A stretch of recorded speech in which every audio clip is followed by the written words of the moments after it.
জনগোষ্ঠী সেকেন্ড রিপাবলিকে ঢুকে যায়। ফলে আমরা এখন যে অবস্থার মধ্যে আছি অভ্যুত্থানের পরে সেকেন্ড রিপাবলিক শুরু হয়ে গেছে অলরেডি, এবং এখন যে সরকার আছে এটা একটা এক্সট্রা কনস্টিটিউশনাল সরকার। আগের কনস্টিটিউশনের হাসিনা আমলের যে কাঠামো তার কোনো কিছু হুবহু এখন ধরেন আপনার এই সরকারকে বৈধতা দেওয়ার জন্য যতই আপনারা বলেন যে এই সরকার তো এই সংবিধান আলোকে শপথ নিয়েছে, ইয়ে করেছে, কিন্তু অভ্যুত্থানের মধ্য দিয়ে তো এটা তো সংবিধানে নাই কোথাও যে প্রধানমন্ত্রী পালায় যাবে, এটা তো কোনো সংবিধানে নাই, প্রধানমন্ত্রী পালায় যাওয়ার বিধান নাই।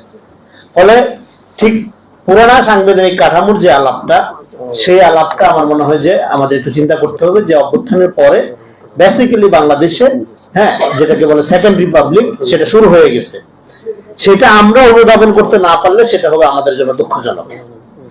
এখন ক্রাইসিস যেটা দেখা দিচ্ছে সেটা হলো এই সেকেন্ড রিপাবলিককে আমরা কিভাবে কার্যকর পদ্ধতিতে প্রতিষ্ঠিত করব এবং এটাকে আমরা সাস্টেইন যেটাকে বলে এটাকে স্থায়িত্বের দিকে নিয়ে যাব, সেটা আমরা কিভাবে ঘটাইতে পারি সেটা নিয়ে আমাদের একটা আলোচনা হতে পারে।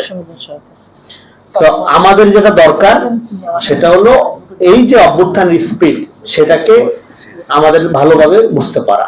অভ্যুত্থানের স্পিডটা কি? এখানে শেখ হাসিনার পতনের জন্য কিন্তু কোনো আন্দোলন হয়নি, আন্দোলনের বাই প্রোডাক্ট হিসেবে শেখ হাসিনার পতন হয়েছে। তার মানে কি আন্দোলন নিজেই আপনাদের পরিচালিত করছে, আপনারা কেউ আন্দোলন পরিচালিত করেন নাই। এই আন্দোলনে ঘরে ঘরে সমন্বয় গড়ে উঠছে, ঘরে ঘরে নেতা গড়ে উঠছে।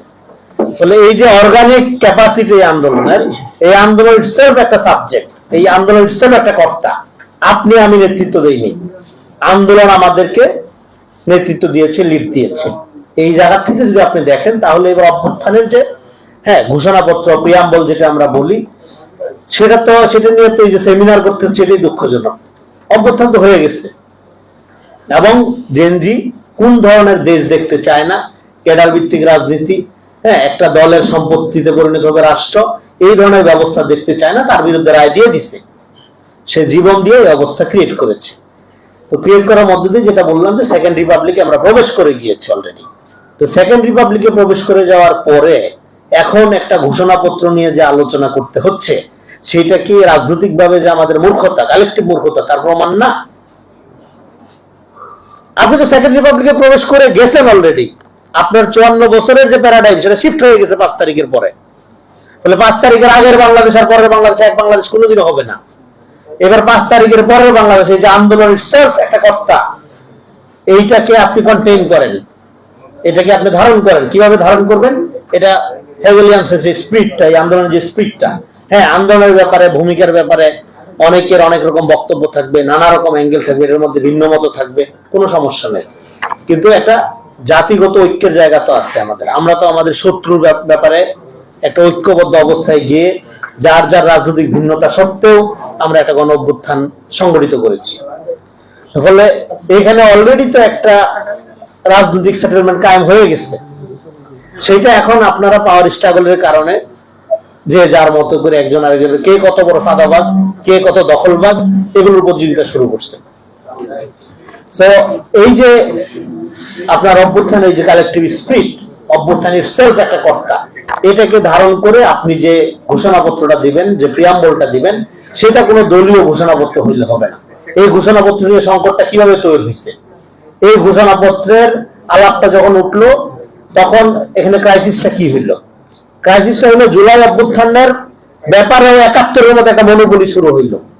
71টা যেরকম একটা জনযুদ্ধ ছিল, এই জনযুদ্ধটাকে ভারতীয় বাঙালি জাতীয়তাবাদী বুদ্ধিজীবীরা একটা আওয়ামী যুদ্ধে পরিণত করছে। এটা একটা আওয়ামী লীগের একটা সোল এজেন্টে বানাইছে এবং ইসলামের বিরুদ্ধে এটাকে দাঁড় করানো হয়েছে।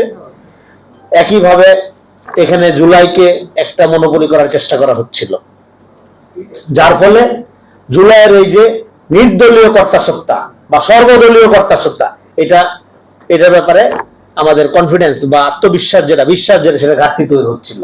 তখনই এটা সংকটটা তৈরি হইল। তাহলে এটা কোনো দলীয় ঘোষণাপত্র হইলে হবে না। জুলাইয়ের এই ঘোষণাপত্রটা একটা জাতীয় ঘোষণাপত্র হইতে হবে। গোটা জাতি আমরা যেরকম একটা সেকেন্ড রিপাবলিকে প্রবেশ করেছি, একইভাবে জুলাইয়ের এই স্পিরিটটা একটা ন্যাশনাল স্পিরিটকে ধারণ করতে পারে, এরকম জায়গা থেকে আমাদের প্রণয়ন করতে হবে। এটা কোনো দলীয় ব্যাপার না।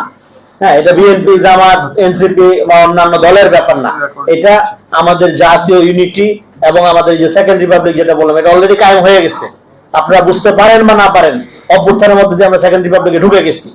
ফলে এইটাকে কতটা আপনি ধরেন যে জনবান্ধব ওয়েতে নাগরিক ভিত্তিক রাষ্ট্র করার ভিত্তি হিসাবে, হ্যাঁ, আপনি কিভাবে প্রণয়ন করবেন সেটা নিয়ে আলাপ আলোচনা হইতে পারে। তো ফলে এইটা, এই স্পিরিটটাকে প্রথমত বুঝতে পারা, বোঝার মধ্য দিয়ে এখন এটা যদি আমরা দলীয় স্বার্থের জায়গা থেকে দেখি যে এই জুলাই ঘোষণাপত্রে আমার দলের স্টেক থাকবে কিনা, হ্যাঁ, আমার দলের প্রধান ভূমিকা থাকবে কিনা, আমি এখানে গুরুত্বপূর্ণ থাকবো কিনা, নো। এইখানে আমরা বারবার বলছি, জুলাই অভ্যুত্থানের ক্রেডিট যারা দাবি করবে এরাই আন্দোলনের শত্রু। এর ক্রেডিট শুধুমাত্র শহীদদের, আর জীবিত যারা তাদের কোনো ক্রেডিট নেই, তাদের আছে শুধু দায়িত্ব। এই জায়গা থেকে আমরা আন্দোলনটাকে দেখি। ফলে এই জায়গা থেকে যদি আমরা আন্দোলনটা দেখতে পারি, তাহলে জুলাই অভ্যুত্থানের যে ঘোষণাপত্রের কথা আমরা বলছি সেটা হবে একটা জাতীয় ঘোষণাপত্র। এটা বিএনপির হইলে হবে না, জামাতের হইলে হবে না, এনসিপির হইলে হবে না, এটা সর্বদলীয় এবং এট দ্য সেম টাইম নির্দলীয়। এই যে জাতীয় ঘোষণাপত্র, এইটা খুব বড় দরকার নেই, খুব ছোট্ট, একটা স্পিরিটটা জাস্ট ধারণ করবে। এখানে অনেকে অনেক কথা বললো, হ্যাঁ, এটা হাজার হাজার পৃষ্ঠা ইতিহাস আপনি লেখেন অভ্যুত্থান নিয়ে, অসুবিধা নেই, কিন্তু হাজার হাজার পৃষ্ঠা দরকার নেই। আপনি দুইটা চারটা লাইন এমন ভাবে আপনি রাখেন যেটা ঐতিহাসিক ভাবে যে কোনো জায়গার লোক কানেক্ট করতে পারবে স্পিরিটটার সাথে, স্পিরিটটা আপহোল্ড করে। এবং অবশ্যই এরকম একটা প্রিয়াম্বল ঘোষণাপত্র, এটা আইনের ঊর্ধ্বে, এটাকে সাংবিধানিক কাঠামো, লিগেল কাঠামো আকারে হাজির করা দরকার নেই, এটা লিগেল কাঠামোর অনেক ঊর্ধ্বে। এটা সোর্স অফ লিগেল কাঠামো হইতে পারে, এটা সংবিধানের অনেক ঊর্ধ্বে হইতে পারে, কিন্তু এটা হইতে হবে জাতীয় ভাবে, নট দলীয় ভাবে। কোন দলের একক রাজনৈতিক দর্শনের সাথে মিলাইয়া, হ্যাঁ, মুখোমুখি ভাবে ধরেন ৭১কে ডিসমেন্টাল করার জন্য ২৪কে সামনে ধরা, হ্যাঁ, এরকম ভাবে না, এরকম ভাবে না করে বরং সর্বদলীয় এবং নির্দলীয় জাতীয় আকারে আমাদের জাতীয় সার্বভৌমত্ব এবং জাতীয় স্পিরিটকে যাতে এটা সংহত করতে পারে, ইউনাইটেড করতে পারে, এরকম একটা জায়গা থেকে আমাদের ঘোষণাপত্রটা দরকার। এটা দরকার এই কারণে, এই যে ধরেন অভ্যুত্থান এবং আমরা আমাদের যে বাচ্চা বাচ্চা ছেলেদের হারাইলাম, মেয়েদের হারাইলাম, এটা তো আমাদের গর্বের কোনো বিষয় না, এটা আমাদের কালেকটিভ ফেইলিউর। ৫৪ বছরে আমাদের রাজনৈতিক ব্যবস্থা এরকম যে বাচ্চা বাচ্চা ছেলেদের রাস্তায় জীবন দিতে হয়। সো এই কালেকটিভ ফেইলিউরটাকে তো আমাদের গর্ব হিসাবে নেওয়ার কিছু নেই, এটাতে গর্ব ফিল করার কিছু নেই, এটা আমাদের কালেকটিভ লজ্জার ব্যাপার। তাহলে এই লজ্জা নিকট অতীতে বা দূর অতীতে আবার যেন জাতির সামনে না আসে, সেই জন্য অভ্যুত্থানটাকে একটা ঐতিহাসিক ভাবে আমাদের ইতিহাসের একটা কি বলবো যে আপনার যে যুগসূত্র, তার মধ্যে প্রতিস্থাপন করা দরকার। আর একটা অভ্যুত্থান সফল হয় কখন? সফল হওয়ার জন্য তার মিনিমাম তিনটা স্টেপ লাগে। যে কোনো অভ্যুত্থান একটা পপুলার আপরাইজিং, এটা হয়ে যেতে পারে যে কোনো সময় যে কোনো ভাবে, কিন্তু এই পপুলার আপরাইজিংটাকে প্রথমত করতে হয় কি, এটাকে সামাজিকরণ করতে হয়, এই আন্দোলনটাকে, এই স্পিরিটটাকে। তারপরে এই অভ্যুত্থানের স্পিরিটটা যেটা সামাজিকরণ হবে, এটাকে একটা ঐতিহাসিক লড়াই পর্যালোচিত করতে হয়। যখন এই ঐতিহাসিক লড়াইটা শেষ হয়, এই লড়াইটা সম্পূর্ণ হয়, তখনই একটা অভ্যুত্থান পরিপূর্ণ বিজয় অর্জন করে। ফলে আমরা সেকেন্ড রিপাবলিকে প্রবেশ করেছি অভ্যুত্থানের মধ্যে দিয়ে, এটা একটা প্রাথমিক স্তরে আমরা আছি, আরো দুইটা স্তরে আমাদের নিয়ে যাওয়া দরকার। কথা একটা, দ্বিতীয় স্তরটা হলো এটা সামাজিকরণ করা, হ্যাঁ, এটার ইতিহাস, এটার লিটারেচার এর মধ্যে আনা, এটা একটা কালচারাল পরিবর্তনের দিকে নেওয়া, তারপরে এটার আলোকে একটা ঐতিহাসিক লড়াইয়ের দিকে যাওয়া।